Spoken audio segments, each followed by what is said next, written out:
What's going on? What's going on?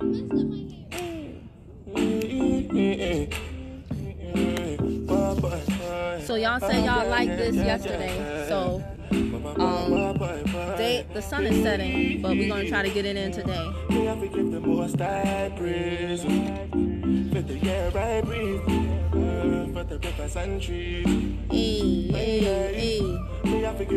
I don't have much time, so we're not going to be able to do this exactly like we did yesterday.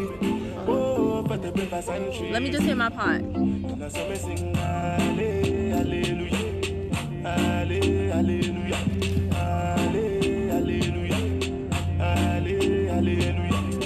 Last night some boy tried to kill me up. Shoot up the car, only got me to drive up. Who's that? Is that Jennifer? I'm not sure.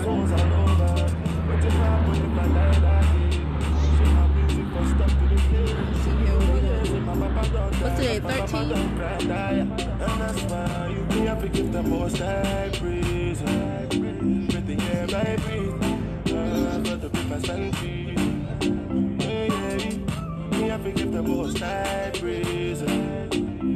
I see. All right.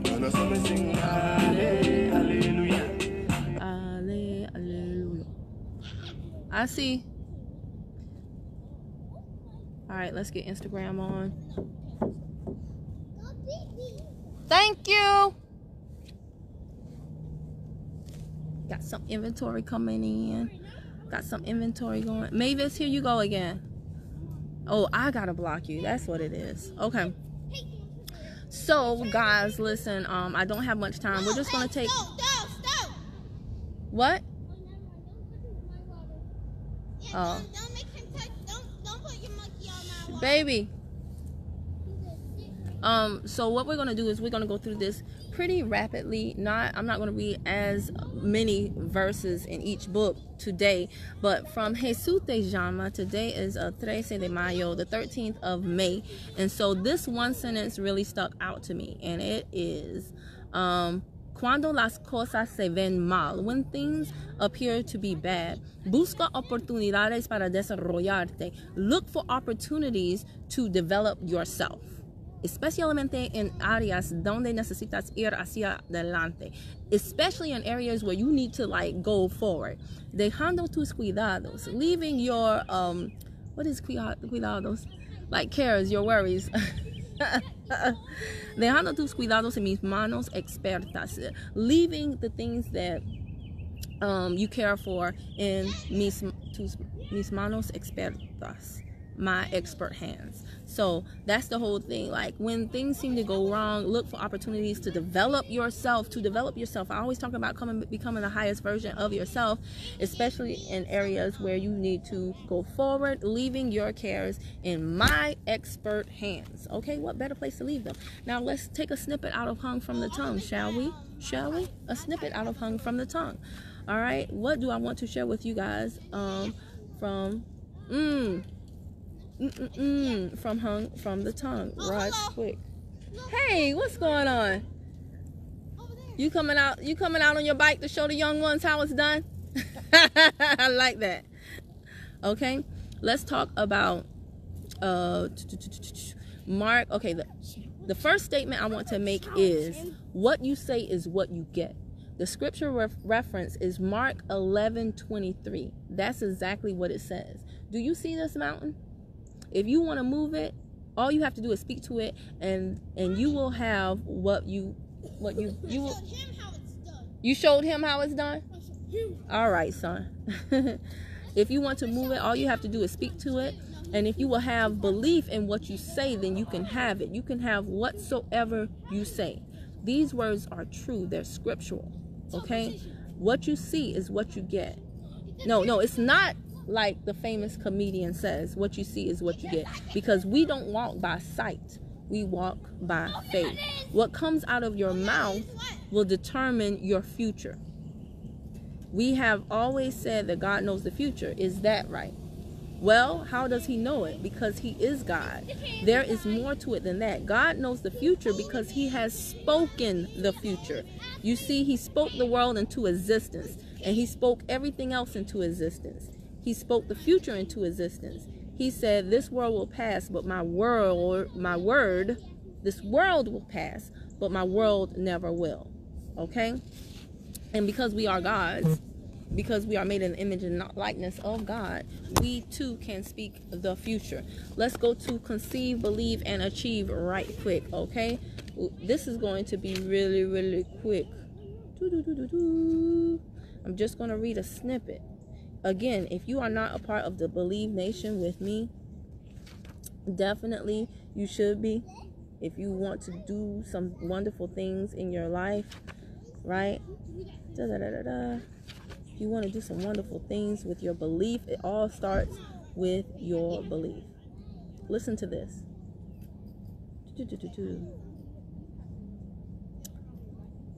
Hey, what's going on? Listen to this. Listen to this. Okay? I love network marketing because it actually allows you to get involved in something. Start from scratch and work your way all the way to the top.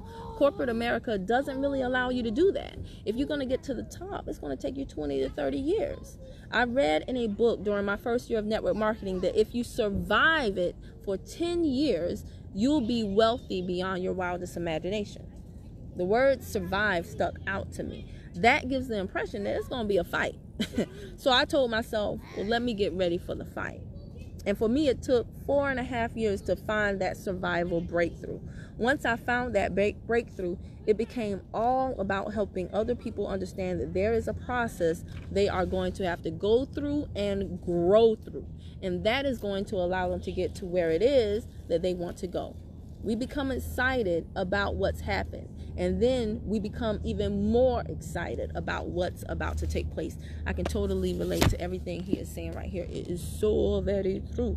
That is conceive, believe, and achieve. Okay? Okay, all right. Let's look at the law of recognition right quick. Let me do a time check. I gotta go. Okay, 7:56. I'm not doing too bad. Law of recognition.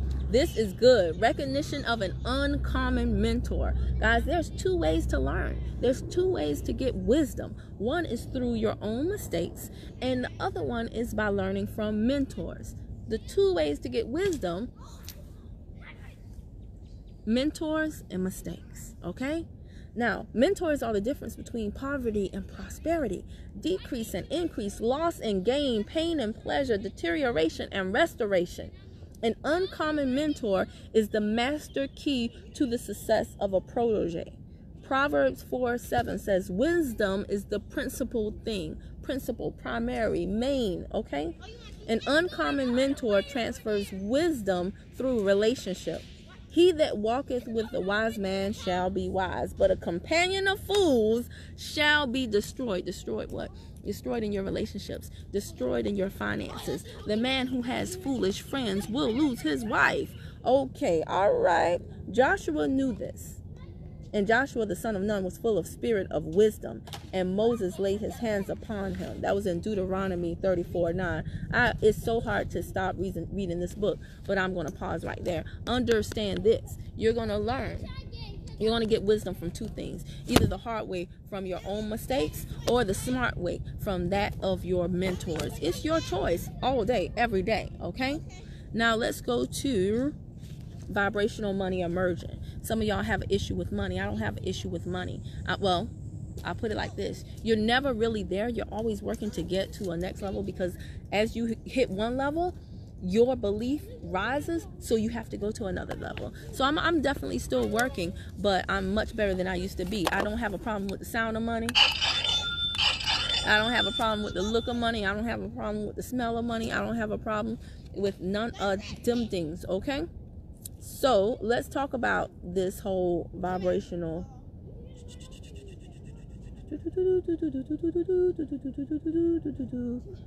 This is going to be interesting. And in the future, I'm going to look up my stuff before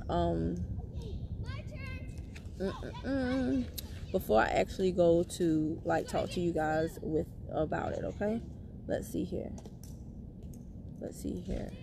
We talked about thoughts of things yesterday.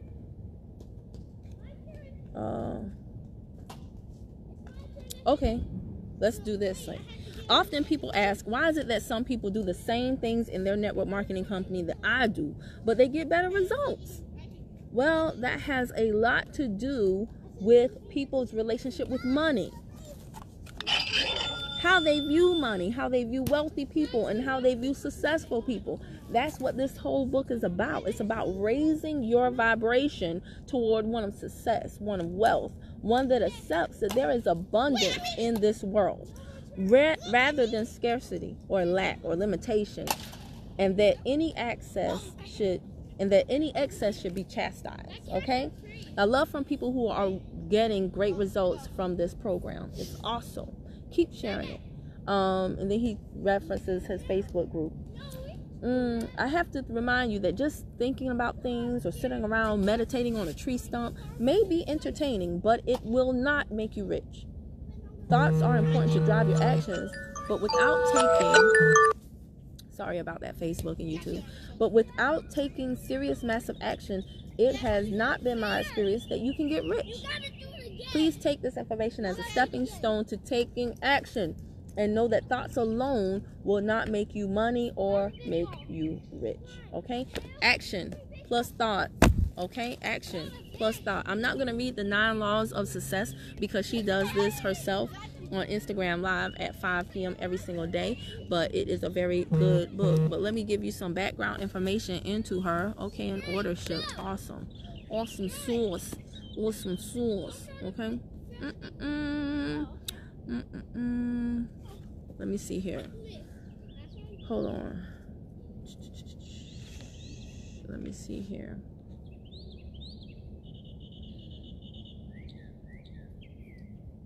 All right.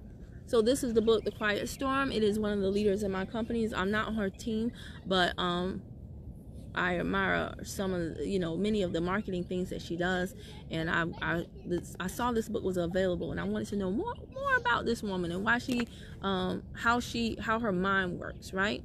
So nothing like hearing a person's story. So I bought the book, and going through the book is very, very, very interesting. Gee whiz! All right, so here's an excerpt from the book. Okay, so what are you going to do?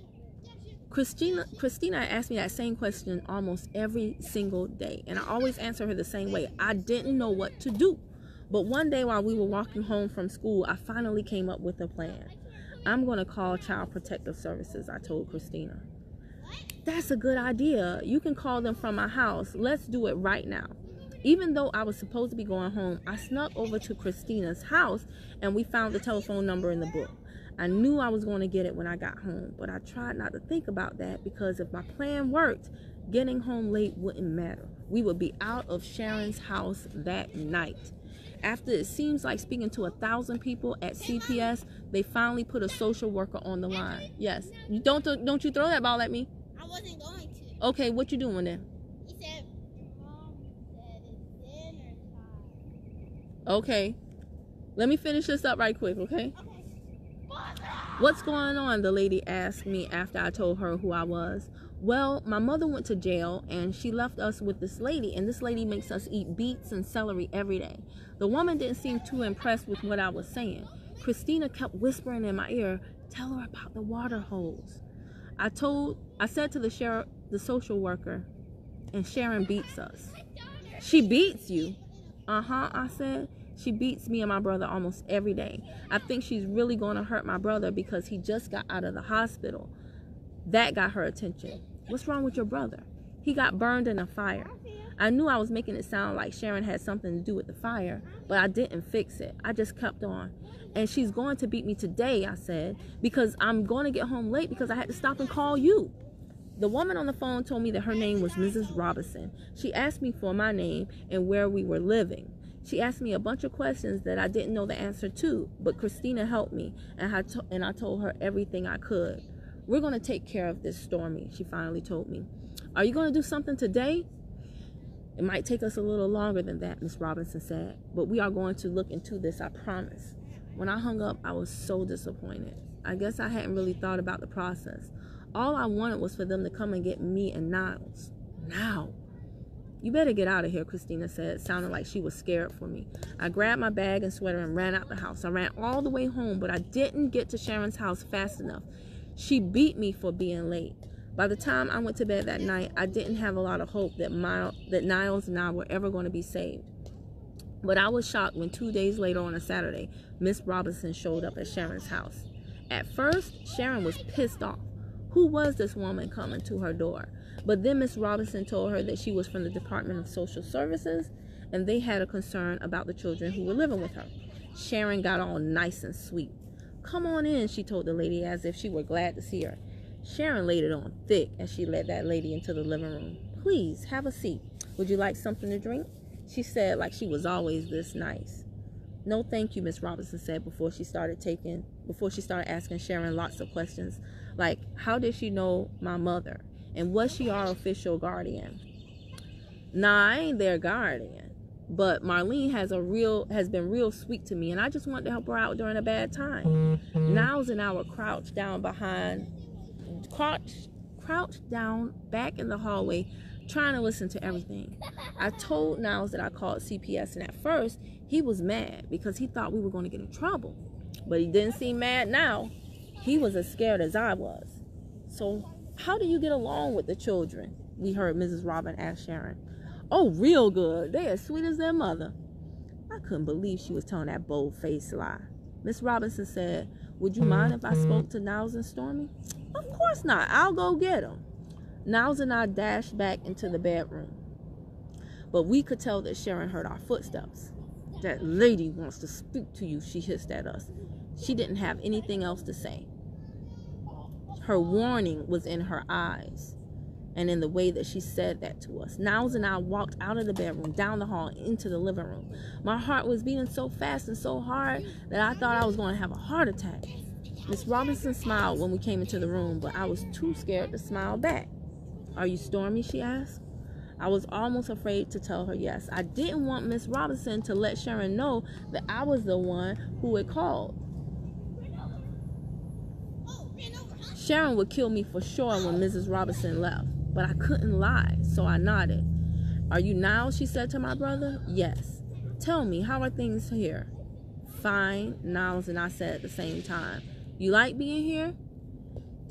It took us a moment to tell the next lie, but we said yes. She started asking more questions about school and living with Sharon, and the whole time all I could think about was how Sharon was going to whip us real good when she left. "So there are no problems here?" Mrs. Robinson said. I couldn't believe she was asking all these questions with Sharon sitting right there in front of us. Didn't she know what was going to happen to us? I already told her.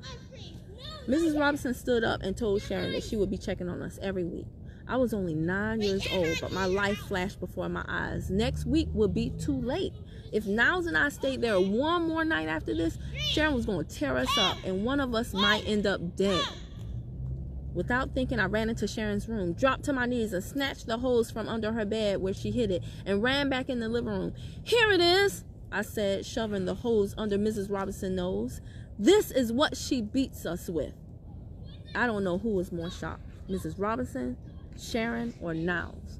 Mrs. Robinson's mouth was wide open as she stared at the hose for a minute. Then she looked up at Sharon. I looked at Sharon too. Her lips were pressed together so tight I knew she wasn't going to say anything.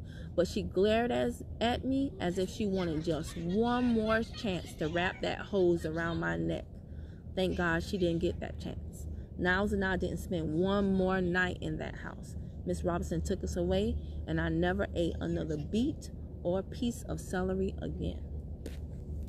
All right. So guys, these are the books that help me throughout my day. These are the books that help me to push on. These are the books that help me to build my beliefs. These are the books that help me know what to say to my team when they're in a place of trial and tribulation. These are the books that help me to see that no matter what trauma or drama I think I may have gone through, there's always somebody who pushed through even when they didn't want to and made it happen anyway. I hope this helps you. Hey, Lisa Davis, what's going on, girlie? I hope this helps you. I gotta go. I am late. I'm gonna be in trouble. I'm late to my Zoom. Well, not my Zoom, but yes, my Zoom. So, bye. If you're watching on IG, follow me. If you're on Facebook, hit follow and see first before you leave. And my YouTubers, I love y'all so much. I really appreciate y'all. Subscribe and bang the bell to the right, ding dong, so every time I upload a new video, you'll be the first. first to know. Did y'all enjoy this? Let me know. Go get these books. After I finish this, what I'm going to do is I'm going to put my referral link in the comments. I would love for you to read these books with me. Dialogue with me when you see me jump on, and tell me your favorite passage. Tell me your favorite quote. Tell me your favorite story from these awesome and amazing books that have literally changed my life. I love y'all. Talk to y'all later.